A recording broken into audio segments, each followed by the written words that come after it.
नमस्कार दोस्तों, daily current affair session में आप सभी का स्वागत करता हूं। आज है 13 मार्च 2022 और आज से रिलेटेड जितनी भी करंट अफेयर बन सकते हैं उसे हम आपसे डिस्कस करेंगे और क्वेश्चन से रिलेटेड पॉइंट्स पर भी चर्चा करेंगे। फ्रेंड्स, मैंने आपके लिए सभी क्वेश्चन सेलेक्टिव और इम्पोर्टेंट लिए हैं। अगर आप किसी भी एग्ज़ाम की तैयारी कर रहे हैं तो ये वीडियो आपके लिए काफ़ी यूजफुल रहने वाला है। बाकी अगर चैनल पर नए हैं तो सब्सक्राइब कर लीजिएगा और बेल आइकन को भी प्रेस कर लीजिएगा। तो चलिए आज का पहला इम्पोर्टेंट करंट अफेयर शुरू करते हैं। आज का पहला क्वेश्चन है, हाल ही में मध्य प्रदेश के किस शहर में पहले ड्रोन स्कूल का उद्घाटन किया गया है? इसका सही आंसर है ग्वालियर। ग्वालियर में भारत के पहले ड्रोन स्कूल का उद्घाटन किया गया है। नेक्स्ट क्वेश्चन है, हाल ही में IRDAI के अध्यक्ष के रूप में किसे नियुक्त किया गया है? इसका सही आंसर है देवाशीष पांडा। देवाशीष पांडा को IRDAI के अध्यक्ष के रूप में चुना गया है। अब IRDAI मतलब insurance regulatory and development authority. इसकी स्थापना 1999 में हुआ था। इसका हेडक्वार्टर हैदराबाद में है, हैदराबाद। इसके प्रेजेंट टाइम पे अध्यक्ष देवाशीष पांडा को ही चुना गया है। नेक्स्ट क्वेश्चन है, हाल ही में भारतीय रेलवे के पहले गति शक्ति कार्गो टर्मिनल को कहाँ शुरू किया गया है? इसका सही आंसर है थापर नगर जो कि झारखंड में है। थापर नगर में गति शक्ति कार्गो टर्मिनल का उद्घाटन हुआ है। नेक्स्ट क्वेश्चन है, हाल ही में इसरो यंग साइंटिस्ट प्रोग्राम के लिए कितने छात्रों का चयन करेगा? इसका सही आंसर है 150। इसरो ने 150 वैसे ग्रामीण छात्रों को जिसका अंतरिक्ष अनुप्रयोगों के बुनियादी ज्ञान को बढ़ावा देने के लिए यंग साइंटिस्ट प्रोग्राम के लिए चयन करेगा। अब इसरो ने चयन किया है। इसरो यानी इंडियन स्पेस रिसर्च ऑर्गेनाइजेशन। इसकी स्थापना कब हुई थी? तो 1969 में इसरो का स्थापना हुआ था। इसका हेडक्वार्टर कहाँ पे है? तो बेंगलोर में। इसका प्रेजेंट टाइम पे CEO कौन है? तो S सोमनाथ है, S सोमनाथ।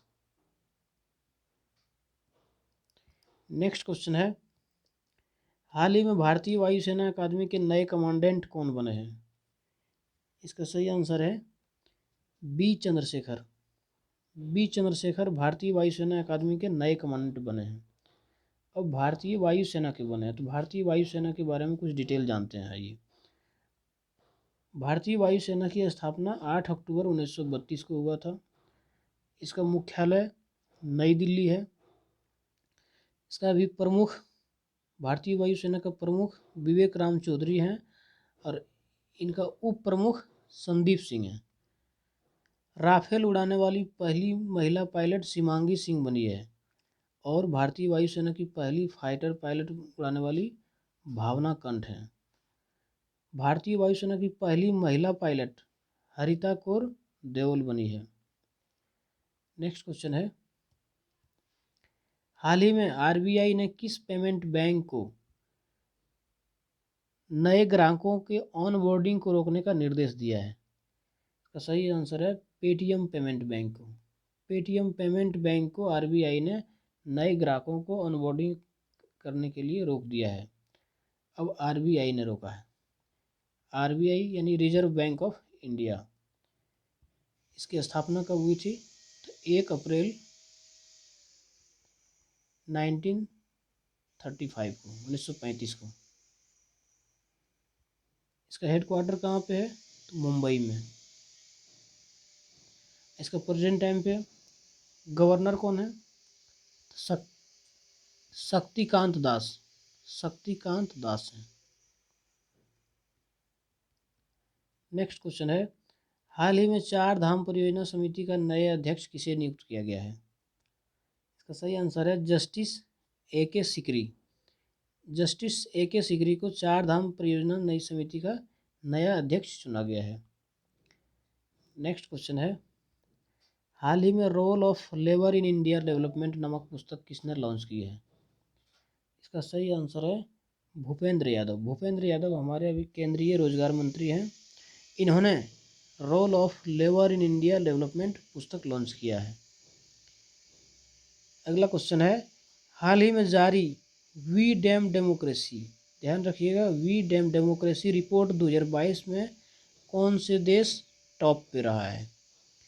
इसका सही आंसर है स्वीडन। स्वीडन अभी टॉप पे रहा है। दूसरे स्थान पे डेनमार्क रहा है और तीसरे नंबर पे नॉर्वे का नाम है। अब आपके माइंड में आता होगा कि अपने भारत देश की कौन कौन कैवे रैंक पे है?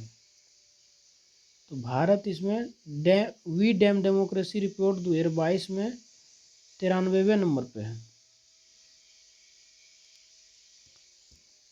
अब स्वीडन एक नंबर पे है, तो स्वीडन के बारे में कुछ जानते हैं। ये है मैप में स्वीडन।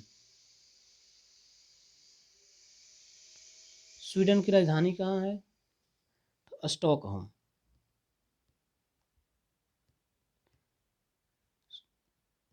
स्वीडन की करेंसी क्या है? Swedish krona. स्वीडिश क्रोना है यहाँ की करेंसी। और यहाँ के प्राइम मिनिस्टर कौन है? यहाँ के प्राइम मिनिस्टर हैं एम एंडरसन। नेक्स्ट क्वेश्चन है, हाल ही में मछली उत्पादन बढ़ाने के लिए किस राज्य सरकार ने नाबार्ड के साथ समझौता किया है? इसका सही आंसर है उड़ीसा। नाबार्ड के साथ किया है, नाबार्ड के साथ समझौता किया है। नाबार्ड यानी national bank for agriculture and rural development, NABARD. इसकी स्थापना कब हुई थी? 1982 में। इसका हेडक्वार्टर कहाँ पे है? तो मुंबई में।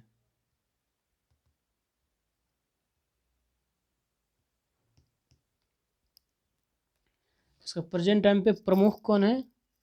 तो गोविंद राजुलू चिंडाला। गोविंद राजुलू चिंडाला इनके प्रेजेंट टाइम पे प्रमुख हैं, हेड हैं। अब उड़ीसा ने समझौता किया है, तो ये है मैप में उड़ीसा।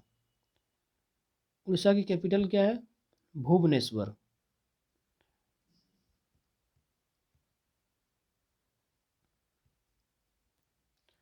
उड़ीसा के मुख्यमंत्री कौन है?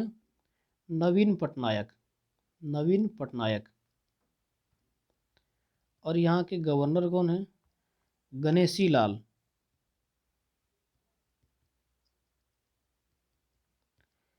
अब उड़ीसा के बारे में कुछ हाल ही में घटित घटनाएं को एक बार देखते हैं। उड़ीसा के पहले आदिवासी मुख्यमंत्री हेमानंद बिस्वाल का निधन हुआ है। उड़ीसा राज्य सरकार ने खाद्य सुरक्षा में सुधार के लिए WFP के साथ समझौता किया है। राज्य सरकार ने राज्य सिविल सेवा परीक्षा के उम्मीदवारों की आयु सीमा बढ़ा दी है। उड़ीसा सरकार ने महंगाई भत्ते में 3% की वृद्धि की है। उड़ीसा के सबसे लंबे पुल टी सेतु का उद्घाटन कटक में किया है। Surface to surface guided ballistic missile Pralay का सफल परीक्षण उड़ीसा में हुआ है। आपदा प्रबंधन को अनिवार्य विषय अर्बन गवर्नेंस इंडेक्स में टॉप पे उड़ीसा रहा है। स्वच्छ बिंदु सागर पहल स्मार्ट हेल्थ कार्ड वितरण शुरू किया है उड़ीसा ने। गरिमा नामक योजना शुरू उड़ीसा में हुई है। ड्रिंक फ्रॉम टैप योजना की शुरुआत उड़ीसा में हुआ है। सोनाबेड़ा, कोथागन, नलवान, विसीपल्ली, देवरीगन, गहिरमठ, चिल्का यहाँ की प्रमुख झीलें हैं। नुआखाई उत्सव राज्य पर्व चैत्र जात्रा उत्सव उड़ीसा में मनाया गया है। यहाँ के प्रमुख मंदिर लिंगराज मंदिर है, कोणार्क मंदिर है और जगन्नाथ मंदिर है। तो ये थी उड़ीसा के बारे में कुछ जानकारी। तो ये रहा आज का करंट अफेयर सेशन। यदि आज का सेशन ज़रा सा भी हेल्पफुल लगा हो तो इसे अपने सभी स्टडी ग्रुप में शेयर करें और साथ ही स्टडी चैनल से जुड़े रहने के लिए सब्सक्राइब करें। और हाँ, इस टेस्ट से संबंधित किसी भी डाउट अथवा समस्या अपने सुझाव को कमेंट में प्रस्तुत करें। जय हिंद, वंदे मातरम।